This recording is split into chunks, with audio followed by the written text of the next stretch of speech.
The KXAN News Podcast is sponsored by Shelf Genie. Welcome to KXAN News Today. Here are your Tuesday morning headlines. 3 people are dead, 5 injured after a mass shooting at Michigan State University last night. Police identified the suspect as a 43-year-old man with no affiliation to the university. They say he shot himself and died a short time after. Today, Austin police could publicly identify a body pulled out of Lady Bird Lake.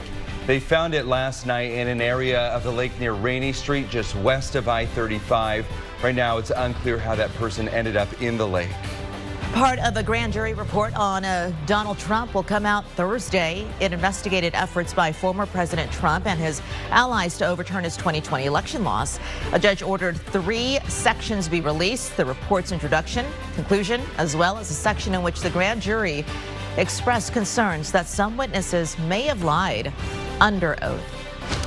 A live look this morning at downtown Austin, and a changing weather pattern could make the continued cleanup after that ice storm a bit more challenging. Good morning, I'm Tom Miller. Good morning, everyone. I'm Sally Hernandez. There is a wind advisory now in effect for most of Central Texas. So meteorologist Sean Kelly here is joining us live to explain what else we're in store for. Happy Valentine's Day, guys, by the way. Happy Valentine's Day, rocking the pink, love it. Yeah, so it's going to be a little bit windy out there, but we've already kind of seen the strong wind gusts already in excess of 30 to 35 miles per hour. But from now through, let's say, noon, maybe 1 p.m. the latest, we could see a few 40 to 45 mile per hour wind gusts. And again, that can knock down a few tree limbs, maybe even a few power lines. We'll have to watch out for that. For right now, these are the winds that we're dealing with out of the south. And by the way, that's a warm wind. So this is going to bring us at least some good news. It's going to really warm up those temperatures here. You can see the futurecast showing the winds continuing on until the later part of the morning, but they kind of transition more out of the west, and that will eventually bring us some drier air, dry and warm air, and then they finally get a little bit lighter as we progress into the later part of the afternoon, evening. Still a breezy day tomorrow morning, just nowhere near as windy. We got to deal, though, with fire danger concerns today, now in that high to very high category, and the same deal for tomorrow as well. For some context on the wind impact, arborists say zombie trees became a thing for Central Texans after the freeze 2 years ago and from the lack of rain. It sounds silly, but these are trees that are still standing but aren't alive, and that makes it dangerous because they can fall or break apart easily, damaging property and hurting people and pets. The challenge is identifying these types of trees, but a certified arborist can help spot one for you. Thank you, Sean. Voters in part of Hays County are going to decide whether to put millions toward Hays CISD improvements. Yeah, the school board decided last night to put $367 million of a bond on the May ballot. KXAN Sarah O'Shea explains why the district says these funds are needed and how parents are feeling about it. We see lots of growth, lots of schools busting at the seams. School capacity issues is something Hays CISD parent Mark Van Bree says his family has dealt with firsthand. My daughter is in 7th grade now. 2 years ago, when she was in elementary school, she had to be placed in some portables, for example, right, because the school is at capacity. The district says it's trying to address the area's fast growth in its 2023 bond. We're projected to grow as many as 1,000 a year for the next decade. If we did nothing, it would just be a matter of years before we would run out of space. Hays CISD spokesperson Tim Savoy says the bond includes 4 different propositions. We grouped all the projects that related to fine arts, athletics, and CTE kind of in one proposition. Altogether, the propositions total more than $361 million. Money that would pay for things like technology upgrades, additional buses, and more space. One of the big projects on here is an elementary school, and that just expands our ability to house more elementary students. We're also looking at some high school expansion. While there are growing pains with a growing student body, Savoy sees it as a good problem to have. We have a rocketry program. We have a firefighter academy. If we were a smaller district, we wouldn't have enough students interested in them to make them viable. Van Bree says he's all for putting more money towards improvements as long as it helps across the board. Not all funding goes to one particular school, making sure that the opportunity is there for equitable growth. Sarah Alsha, KXAN News. Savoy says the district does not anticipate a tax rate increase from this bond, and the last time the district proposed one was just last year. It had one proposition that passed with 51% of the vote. Taking an in-depth look at the district's growth, there were about 16,000 students in the 2011-2012 school year. Add 2021 to 2022, and you're up to 21,000. That is a 34% increase in enrollment. Hasty ISD voters approved several bonds during that decade to keep up with the growth. Some included building a new middle and high school and 3 elementary schools. In 2017, the district projected its enrollment would reach nearly 26,000 by 2026. While Hasty ISD and other school districts are seeing growth, Austin ISD has seen a decade of a drop in enrollment. One big factor is the cost of living here in the city too high for many families. The district is working to change its enrollment numbers with focus groups and also making it easier to register children. Following the deadly earthquake in Turkey, how people in Austin are coming together to help the victims. And continuing the conversation about children and social media, how the U.S. Senate plans to take action protecting kids.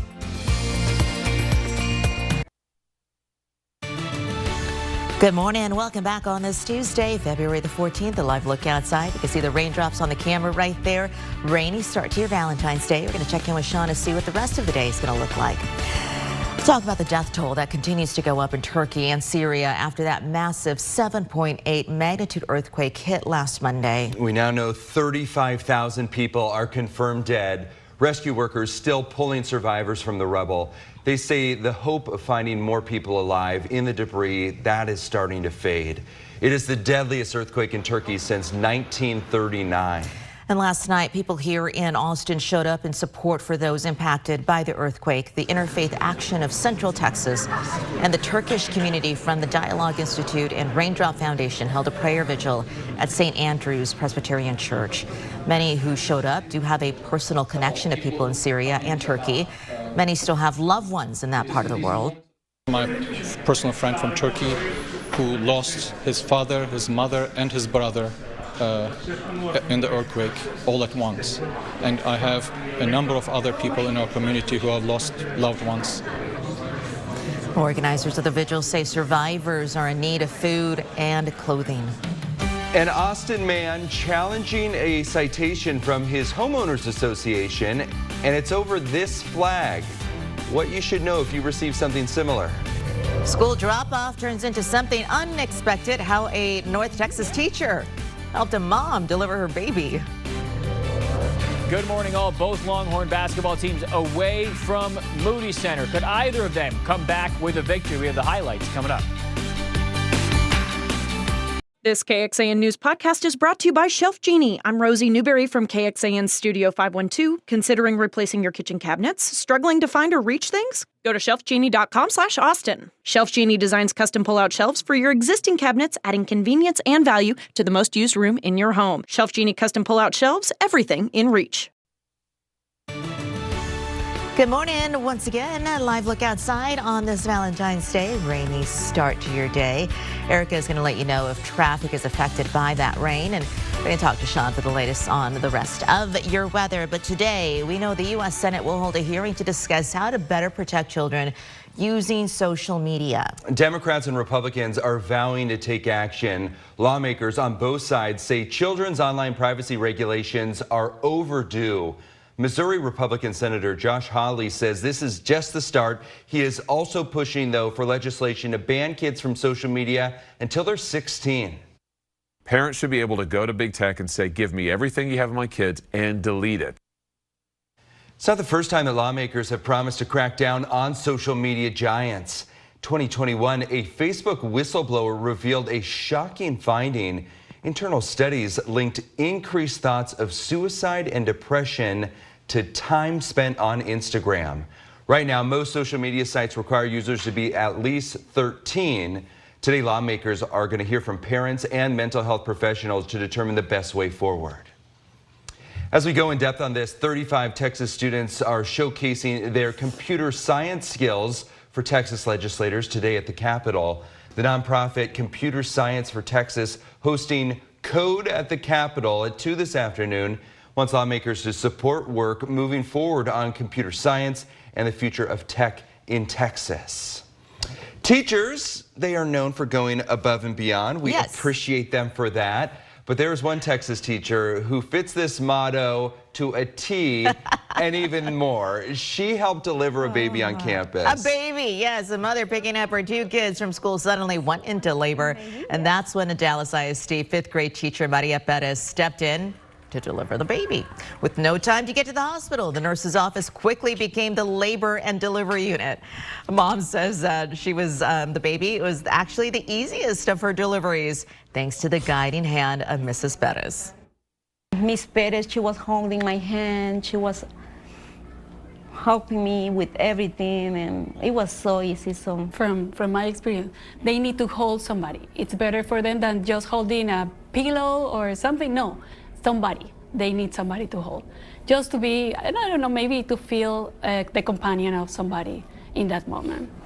It turns out that they could not have been in more capable hands because the 5th grade bilingual teacher was an OBGYN in her native country of Venezuela before moving to Dallas to become a teacher 2 years ago. How lucky is that baby? I mean, what can't teachers do? They are superheroes, really. And Mom said it felt like fate that she was able to have, you know, a former OBGYN on campus as a teacher. It's incredible. So now the little baby's named after her. Really? No, I'm just joking. I'm like, what else can you do? Say thank you. So happy Valentine's Day to everyone. We've got a pretty nice day today for your afternoon, your evening plans. If you're heading out to dinner later on this evening, a little bit of a pretty breezy day to start off, though. We've got to get through these winds, kind of struggling. And I know this rain is kind of annoying, right? You step outside, you kind of feel it's kind of misting out there. That's not going to last forever. In fact, I'll show you the radar. It's not impressive at all. 62 degrees. You can see the lens right now above our KXAN TV studio weather camera looking towards downtown. A little bit damp there. The temperatures here, they warm quickly with the winds here. We start off with that 10% chance of rain. Then we dry out, and these temperatures really warm up quickly. Also, the clouds will clear into the afternoon, and the temperatures climbing into the 70s. So where we're sitting at right now, yesterday, we were nowhere near these numbers. We were nice and cold into the 30s and 40s.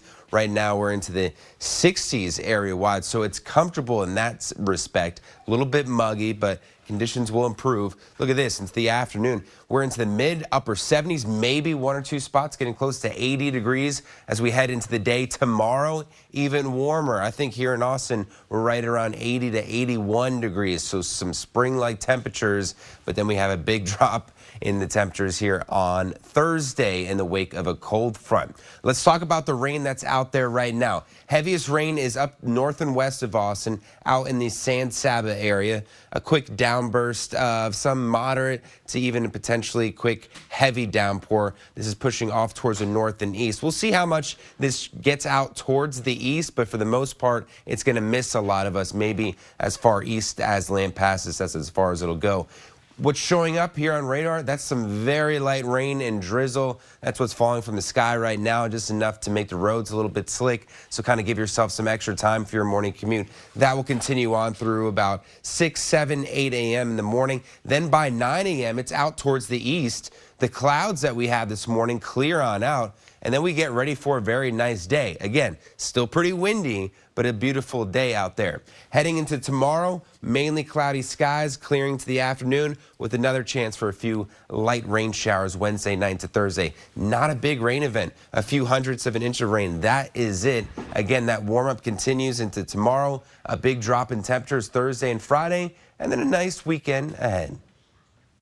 This is KXAN Sports, brought to you by Thomas J. Henry. Good morning, all. Texas men's basketball had that steep drop from 5 in the rankings to 6 in this week's AP poll. A night ago, they faced a team tied for last in the conference. That usually means you're in for an easy night, unless, of course, it is the Big 12. And yes, this Big 12 is crazy. Lubbock was ready for this one. Let's start in the second half because things got interesting. Texas down 10 with 12 minutes to go. Marcus Carr take 3 of these. Deficit down to 7. Next time down the floor for Tech, they throw it away. Brock Cunningham up ahead. Arterio Morris, the athleticism Notable throws down the hammer. 5-point game. Timeout for the Red Raiders. Carr again with 8 to go, down 7. Cuts it to 4 with the other triple. He's starting to feel it. 4 left in this one. Dylan DeSue was fighting inside. How about some game from outside? Sticks the 3 to tie it up at 64.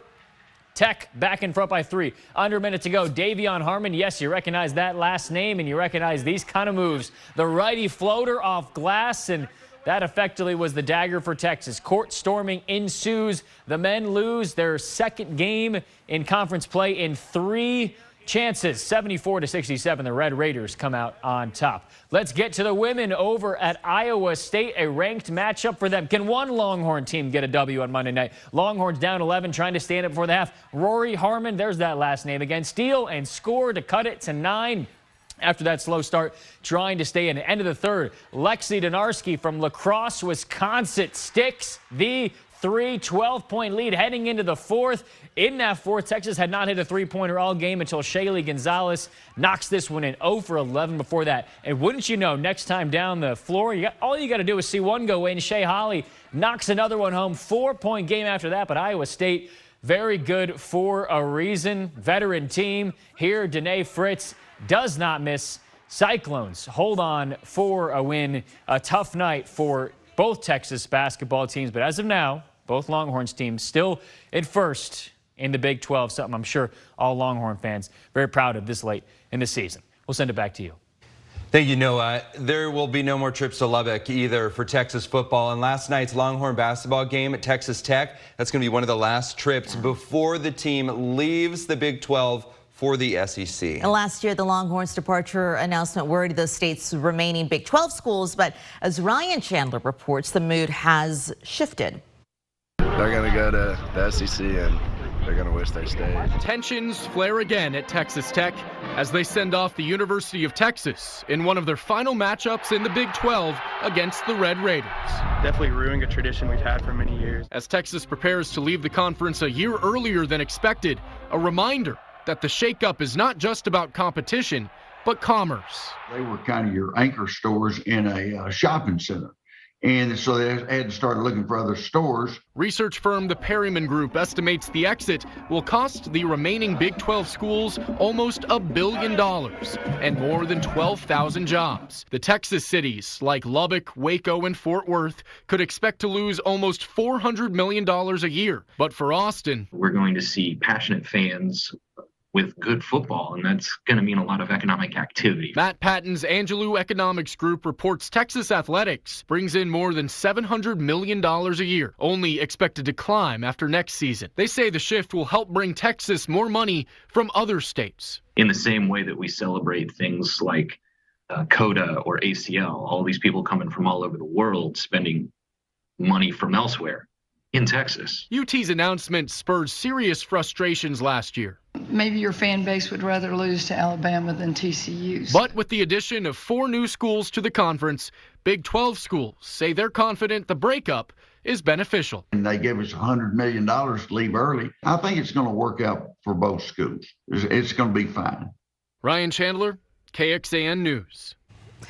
Now, a neighbor in South Austin is upset after his homeowners association asked him to take down his pride flag. Now, the Park Ridge HOA says that it was all just a big misunderstanding and they're trying to clear it up. This is a community office Slaughter Lane near I-35. The notice read in part, quote, "It is particularly important to ensure that the properties within our community are attractive and properly maintained because it enhances the character, appearance, and value of the community as a whole."